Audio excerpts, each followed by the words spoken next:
नमस्कार, मैं हूं प्रवीण गौतम।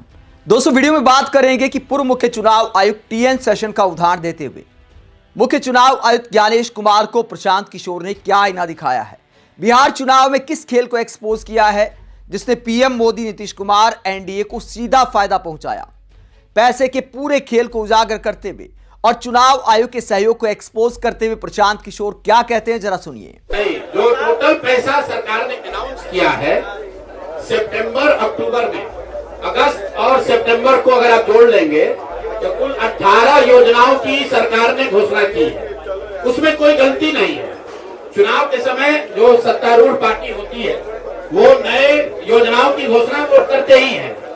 कुल जो सरकार ने घोषणा की यहाँ फ्री इलेक्ट्रिसिटी से लेके युवाओं को बेरोजगारी भत्ता, 10,000 रोजगार के लिए, सारी बातें ठीक है। इसका टोटल बजट हुआ 40,000 करोड़।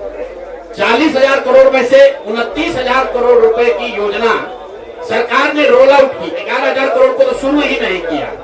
और इस 29,000 करोड़ में से जो सबसे बड़ी योजना है वो है स्वरोजगार की योजना, जिसमें हर विधानसभा क्षेत्र में 60 से 62,000 परिवारों में एक एक महिला को 10,000 रुपया दिया गया।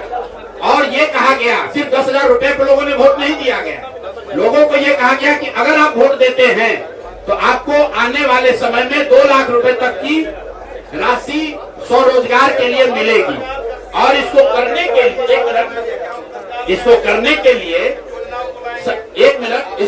के लिए सरकार ने जीविका दीदी का पूरा जो नेटवर्क है, 1 लाख से ज्यादा जीविका की दीदियों को और आंगनवाड़ी सेविकाओं को, आशा वर्कर को और जो टोला सेवक है, विकास मित्र है, उनको लैपटॉप खरीदने के लिए 25,000 रुपया दिया गया वन टाइम।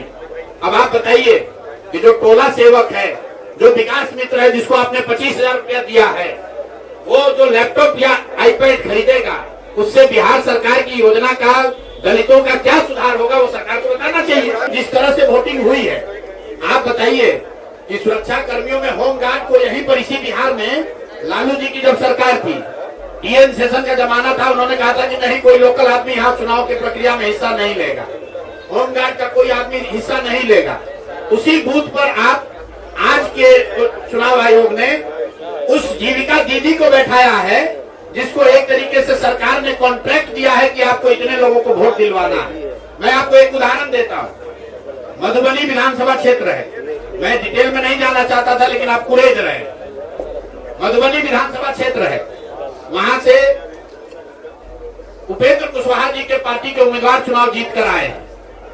मैं पूरे यहाँ पर जितने मीडिया के साथी हैं, जितने यहाँ चुनाव के विशेषज्ञ हैं, आप भी यूट्यूबर हैं, मैं दावा कर रहा हूँ आज हो 5 महीने के बाद हो, आप मधुबनी विधानसभा क्षेत्र में जाइए। वहां पर एनडीए के प्रत्याशी को 1 लाख से ज्यादा वोट आया है। एनडीए को वोट मिला, 10,000 रुपए के लिए मिला, नहीं मिला छोड़िए। हम इस बात से दंग हैं कि मधुबनी में कितने लोग ऐसे हैं वोटर जो कि उपेंद्र कुशवाहा जी के पार्टी का सिंबल भी जानते हैं। भाई अलायंस वोट तो उनके पार्टी के सिंबल को पड़ा है ना, अलायंस का कोई सिंबल नहीं है। तो आखिर रातों रात पूरे मधुबनी क्षेत्र में, और क्या हुआ मैं नहीं कह रहा हूँ, मैं आपको और आपके जरिए पूरे देश के लोगों को ये बताना चाहता हूँ कि जो भी लोग सर्वे, सेफोलॉजी, पत्रकारिता, राजनीति में इंटरेस्ट रखते हैं, आप सैंपल के तौर पर कोई 5 कंस्टिट्यूएंसी उठा लीजिए, और जहां पर भाजपा और जदयू के उम्मीदवार नहीं लड़ रहे थे, वो दल लड़ रहे थे जिनका कोई सिंबल भी नहीं जानता है, नाम भी नहीं जानता है, उसको 1 लाख, 1.25 लाख वोट कैसे आया है? हमारे पास कोई प्रमाण नहीं है कि वो वोट कैसे आया, लेकिन राजनीतिक सामाजिक क्षेत्र में जुड़े होने के नाते ये आश्चर्य का विषय है कि जिस मधुबनी क्षेत्र में लोग ये नहीं जानते हैं कि कौन सा प्रत्याशी लड़ रहा है, कौन सा पार्टी लड़ रही है, उस पार्टी का सिंबल क्या है, उसको 1.25 लाख वोट आया है। और जो लोग वहां जीवन भर राजनीति कर रहे हैं उनको वोट नहीं आया। संभव है उनको इतना समर्थन है, लेकिन मेरा आपसे आग्रह ये, भाई देखो, 1 मिनट आप रुकिए, आपका सवाल 10 ले चुके हैं, और भी तो लोग हैं, आपका एक और ले लेंगे, आप शांति से बैठिए, ऐसा मत घबराइए, हम यहाँ बैठे हुए हैं। और मेरा आपसे अनुरोध है, मैं कोई आरोप नहीं लगा रहा हूँ, लेकिन मधुबनी जैसे 5 सीट का मैं आपको हवाला देना चाहता हूँ, जहाँ पर चुनाव के 12 दिन 15 दिन पहले ये तय हुआ कि कौन पार्टी चुनाव लड़ेगी। उस पार्टी का नाम कोई नहीं जानता है, उसका सिंबल कोई नहीं जानता है, और 1,20,000 वोट अगर किसी विधानसभा में आ रहा है, इसका मतलब है कि हर घर से 2 से 3 वोट आया है। आपको आंधी दिखनी चाहिए वहां पर। ये मतलब विधानसभा के स्तर पर 1,20,000 वोट लाना साधारण बात नहीं है। 1,20,000 वोट आया है। कैसे आया है? इसकी 2 ही वजह हो सकती है। या तो जो 60,000 लोगों को आपने 10,000 रुपया दिया और उन लोगों ने जिम्मेवारी ली कि भाई 10,000 रुपया हमको मिला है, हम मैं और अपने घर के लोगों को वोट में दिलवाऊंगा या दिलवाऊंगी, या फिर कोई ऐसी बात है, दृश्य शक्ति है जो हम लोग को हमारे समझ से बाहर है कि भाई कैसे ये संभव है। और मैं ये नहीं कह रहा हूँ कि वहां वोट कैसे पड़ा, मैं आपको खुली चुनौती दे रहा हूँ। आज चलिए मधुबनी, मैं 3 दिन से प्रेस इसलिए नहीं कर रहा हूँ कि मैंने अपने लोगों को वहां भेजा है, और मधुबनी में मैंने कहा भाई पूछो तो कि उपेंद्र कुशवाहा जी के पार्टी का सिंबल क्या है।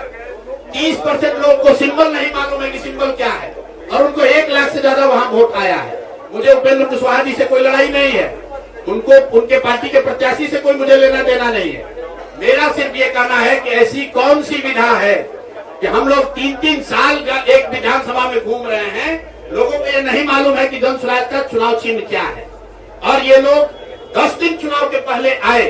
उस पार्टी का नाम मधुबनी शहर में लोग नहीं जानते हैं, उस पार्टी का सिंबल घर घर पहुंच गया और उसको 1,20,000 लोगों ने वोट दे दिया। तो मेरे भाई, ये बहुत बड़ी चुनाव की विधा है। दोस्तों, प्रशांत किशोर के इस आरोप में वाकई में दम दिखाई देता है कि एनडीए के सारे सहयोगी दलों के चुनाव चिन्ह भी आम मतदाता तक पहुंच गए, और उसमें जीविका दीदियों ने पूरा सहयोग किया, क्योंकि जिसके खाते में 10,000 रुपए आए, एक फील गुड फैक्टर आ जाता है। साथ ही देश के प्रधानमंत्री से लेकर बीजेपी नेताओं ने यह भी वादा किया था कि अभी तो 10,000 शुरुआत है, बाद में 2 लाख भी मिल सकते हैं, तो एक लालच दिया गया। बहुत सारी आबादी कम पढ़ी लिखी महिलाओं की होती है, इतना दिमाग काम नहीं करता कि चुनाव के नजदीक रेवड़ी बांटी जा रही है। जहां तक 2 लाख मिलने की बात है, बहुत सारी शर्तें लागू होती हैं, और चुनाव खत्म होते ही सारी शर्तें लागू हो जाती हैं। अब प्रशांत किशोर इसे सीधी सीधे रिश्वत बता रहे हैं। वहीं प्रशांत किशोर ने खुद के चुनाव ना लड़ने को लेकर भी पत्रकारों के सवालों का जवाब दिया, और क्या कहा जरा सुनिए। इमरान खान ने अपनी पार्टी शुरू की थी पाकिस्तान में, आज से करीब 25-30 साल पहले, और वो खुद पहले चुनाव में 7 जगह से चुनाव लड़े। उनकी पार्टी तो हारी, वो 7 जगह से खुद भी हारे।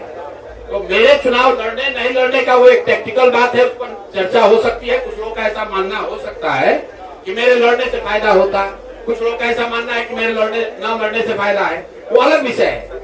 मैं तो आपको पहले एक लाइन में स्वीकार कर रहा हूँ कि 3 वर्ष में जन स्वराज ने जो भी प्रयास किया, उसको बिहार की जनता ने स्वीकार नहीं किया। आप प्रशांत किशोर के इस आरोप को लेकर क्या सोचते हैं कि पैसे के खेल के दम पर ही बिहार का चुनाव जीता गया है? कमेंट बॉक्स में अपनी राय जरूर दें, साथ ही चैनल को सब्सक्राइब भी करें। नमस्कार।